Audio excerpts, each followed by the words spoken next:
시작. 가정 3 전진으로 세우라. 한번 따라합시다. 축복으로 세우라.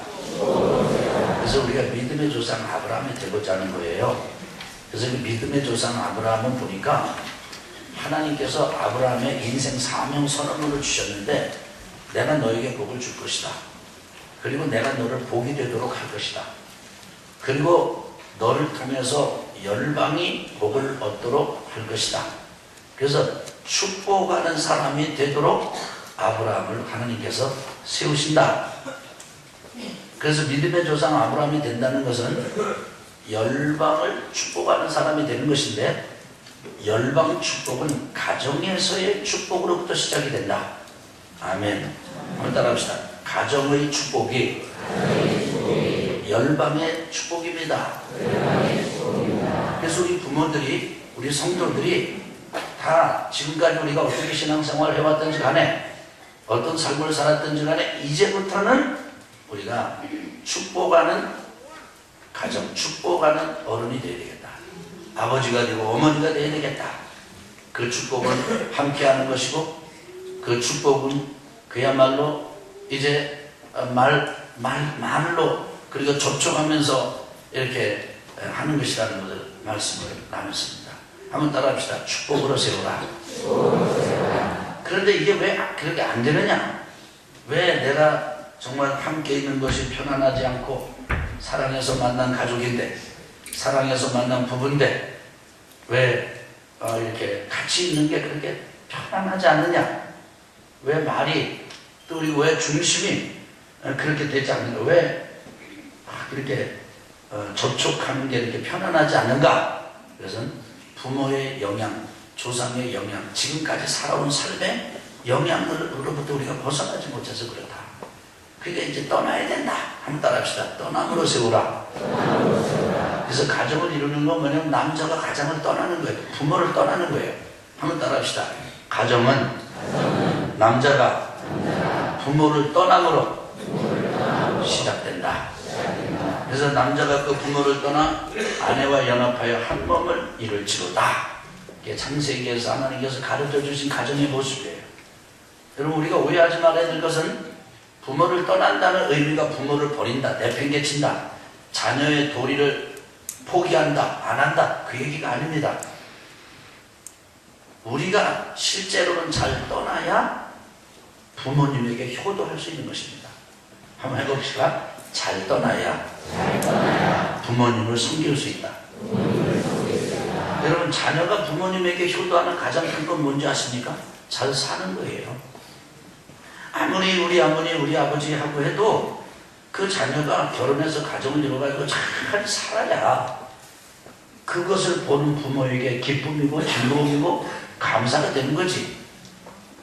아무리 며느리는 친정하고 잘 통하고 아들은 본가하고 잘 통해서 아무리 잘 통해도 자기들끼리 행복하게 살지 못하면은 큰 부모에게 효도가 안 되는 거예요. 그리고 부모를 섬길 수도 없어요. 그러니까 제일 중요한 건 뭐냐면, 자녀는 부모로부터 젖을 충분히 먹은 아기는 갖다 또 젖을 물려줘도 안 먹습니다. 안 들러붙어요. 뚝 떨어져요. 막 침을 내고 막 하고 막 엄마 떨어지지 못하고 는 엄마의 사랑은 충분하게, 저들 안 먹으면 그렇게 막 울고 안 떨어지려고. 근데 사랑은 충만하게 받으면 배가 젖을 먹어가지고 그냥 딱 떨어지는 것처럼 이 자녀들이 부모로부터 독립이 일어나게 돼 있어요. 아멘. 지금 어려운 얘기 아니죠? 여러분, 비가 오는데 여러분 10년에도 비가 내리십니까? 우리 한번 해가지고 독립이 돼, 떠나야 돼요. 그때부터 실상은 부모를 섬길 줄 아는 거예요. 독립이 안 되면 안 돼요. 그 독립은 경제적으로 독립하고, 정서적으로 독립하고, 신앙적으로 독립하고, 이제 그러는 것인데, 그래서 아브라함은 아버지 데라로부터 떠났다 이거예요. 몇 살에 떠났냐면 75세에 떠났어요. 하란에. 물론 갈대라 우리가 부름받아가지고 하란에 들려서 하란에 아버지가 죽고 난 다음에 이제 가나안 향해서 떠나지만은 아브라함이 부모의 불신앙의 영향으로 벗어나야만 떠나야만 따라합시다. 떠나야만 축복할 수 있다. 아멘. 당신 왜 이렇게 말이 없냐? 우리 아버지가 말하지 말라고 그랬다. 그런 경우가 많아요. 그러니까 부모의 영향력으로부터 벗어나야 됩니다. 그런데 오늘은 축복하기 위해서 부모의 영향으로부터 벗어나고 독립하고 그리고 딱 분리되는 것, 떠나는 것뿐만이 아니라 떠난 다음에는 우리는 완성되는 존재가 아니고요. 떠난 다음에도 끊임없이 가야 되는데, 전진해야 되는데, 그런데 서로 실수와 실패가 있다 하더라도 멈추지 말고 되돌아가지 말고 앞으로 전진해 가라. 그래서 오늘의 말씀의 제목이 따라합시다. 전진으로 세우라. 아멘. 뭐 감으로 세우라 이렇게 하면 좋은데 감이 또 먹는 감도 있고 떠나가는 감도 있고 이게 좀 그래요. 이게 단어를 고르다가 제가 전진이라는 단어를 골랐어요. 한번 따라합시다. 전진. 복음성가에도 그런 게 있어요. 전진하여라 넣는데 한번 옆에 그리고 그 다음에 앞에 우리 뒤에 우리 위에 어떤 어려움이 오더라도 우리 신앙인은 전진해야 된다. 앞으로 나가야 된다. 그래서 가정을 축복하는 믿음의 조상 아브라함이 우리가 되려면은 전진해야 된다. 자, 같이 한번 오늘 본문의 말씀 같이 읽어보겠습니다. 창세기 12장 4절로부터 5절입니다. 시작. 이에 아브라함이 여호와의 말씀을 따라갔고 롯도 그와 함께 갔으며 아브라함이 하란을 떠날 때 75세였더라. 아브라함이 그의 아내 사레와 조카 롯과 하란에서 모은 모든 소유와 얻은 사람들을 이끌고 가나안 땅으로 가려고 떠나서 마침내 가나안 땅에 들어갔더라. 창세기 12장 4절 5절 말씀. 이게 오늘 이번 주의 본문입니다. 같이 읽겠습니다. 그 다음 시작. 믿음의 조상 아브라함은 열방을 축복하는 삶을 가정에서부터 시작했습니다. 그러기 위해서는 아버지 데라의 영향력으로부터 벗어나야 했습니다. 하나님께서 본토 친척 아비집을 떠나라고 명령하신 뜻이 거기에 있습니다. 이 명령을 따라 나섰던 아브라함은 많은 실수를 범했습니다. 그러나 끝까지 갔습니다.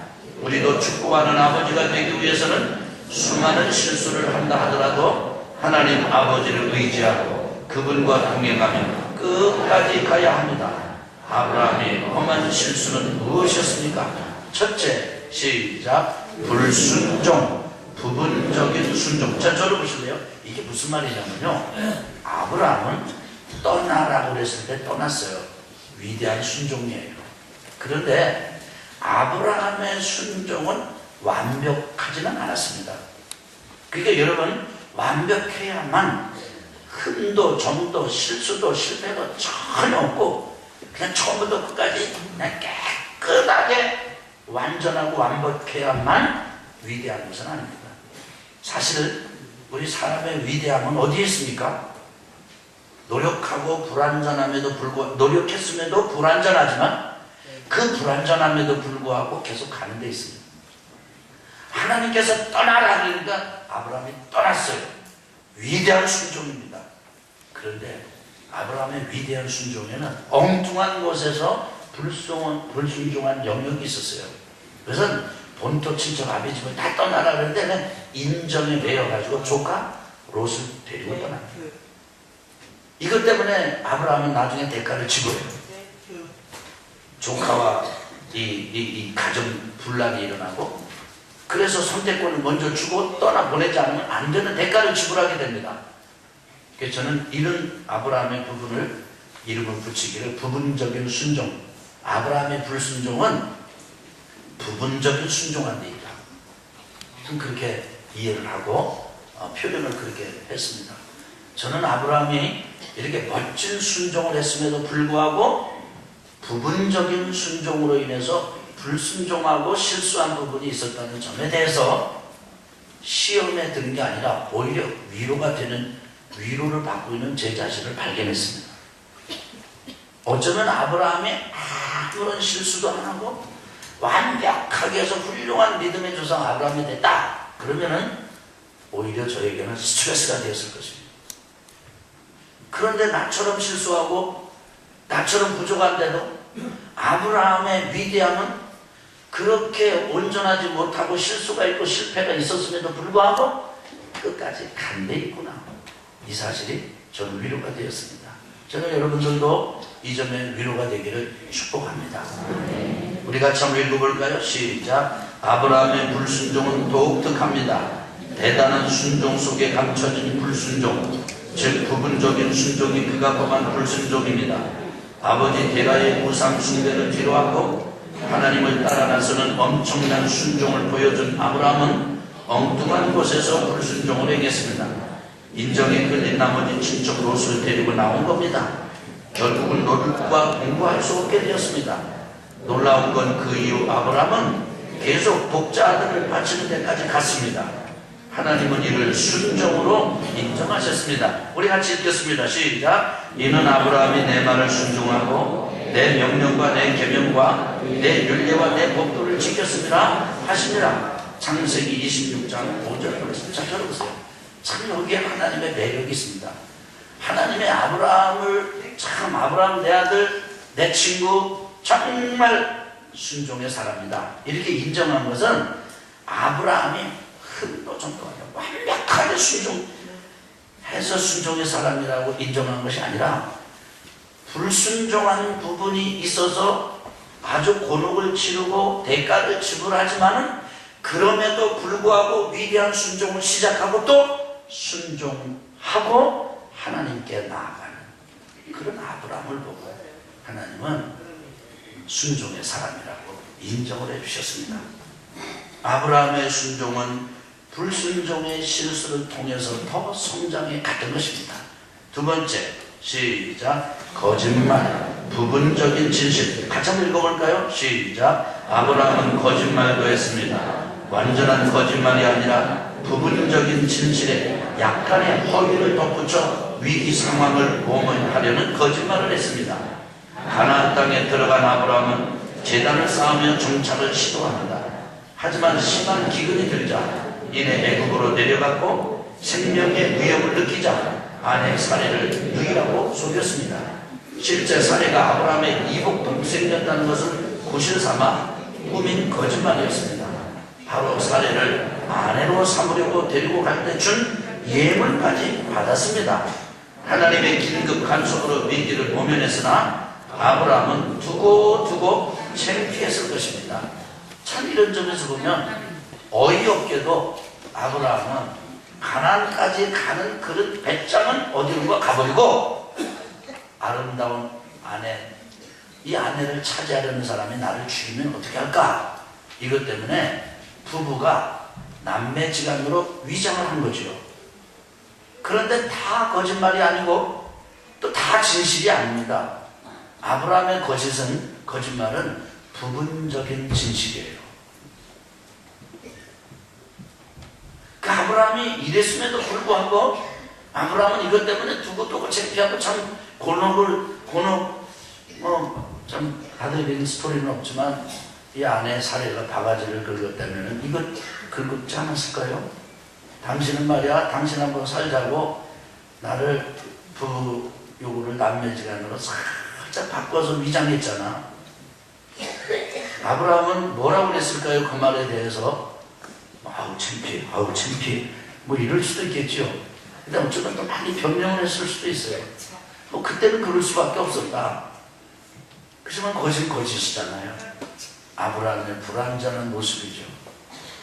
여러분 또 한 번 반복해서 저는 이 아브라함의 불완전한 모습에서 이 아브라함을 판단하고 비판하고 정죄하게 된 것이 아니라 야 우리 믿음의 조상 아브라함도 이런 연약한 부분이 있었네.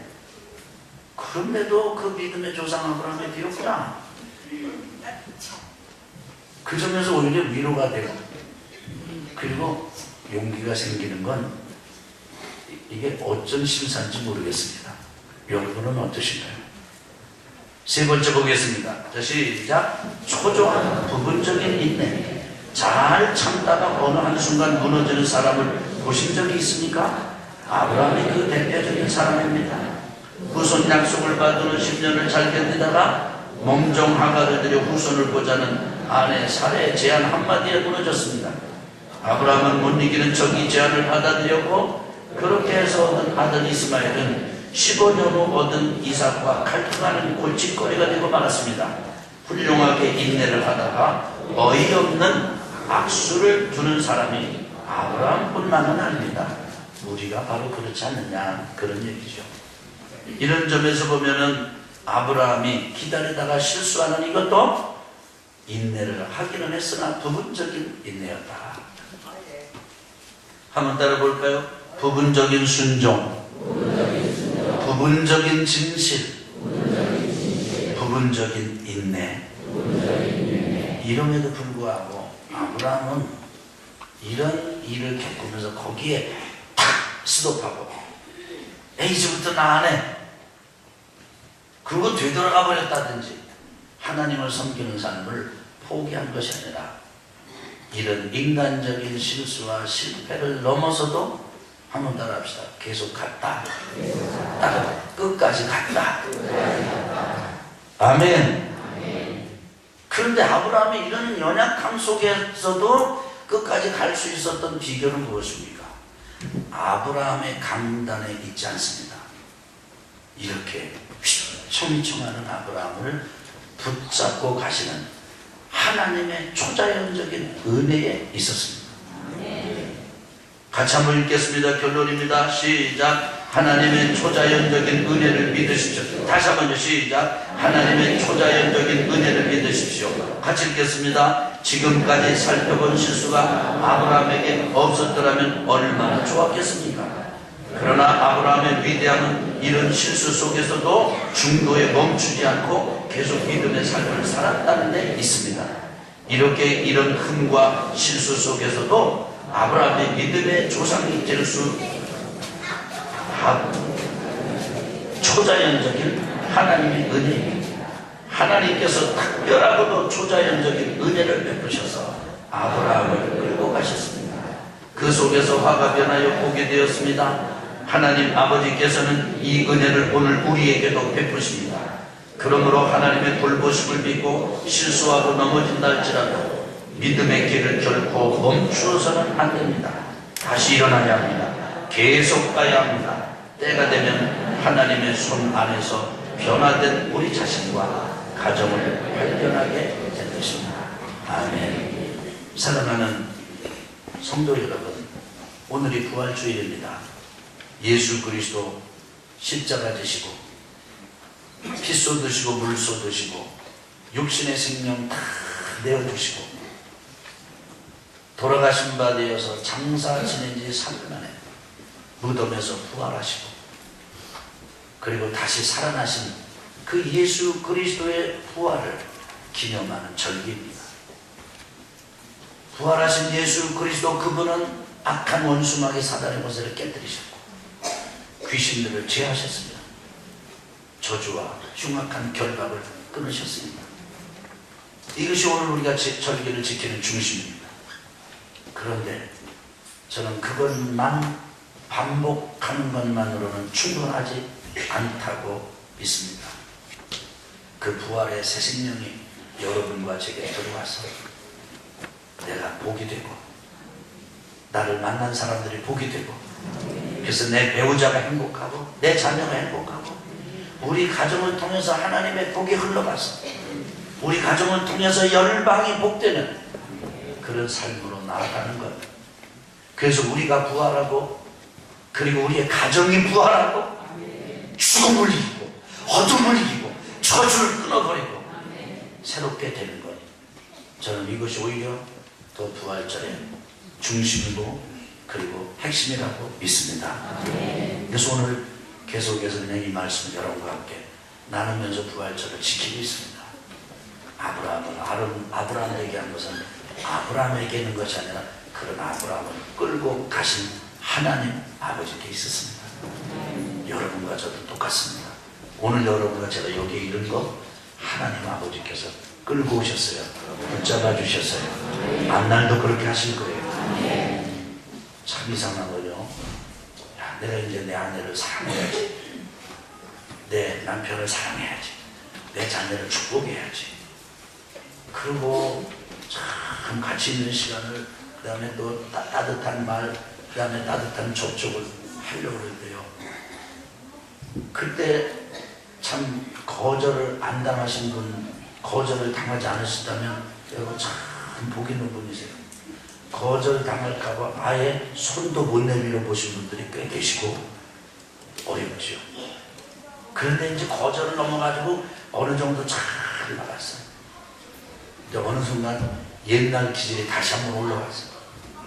그래가지고 구정물통이 뒤집어지듯이 그냥 심사가 뒤틀리고 가족들 간의 심사가 뒤틀려서 왕창 한번 또 아주 감정의 소용돌이에 빠지게 되었습니다. 그러군요. 그때 아주 마귀가 와서 유혹합니다. 너 해봐야 별 수 없어. 네가 무슨 믿음의 조상 아브라함이 돼. 너 그 얘기 하지 말어. 너 입 안 부끄러우냐? 너 어디 가서 그런 얘기 한 번도 하지 마.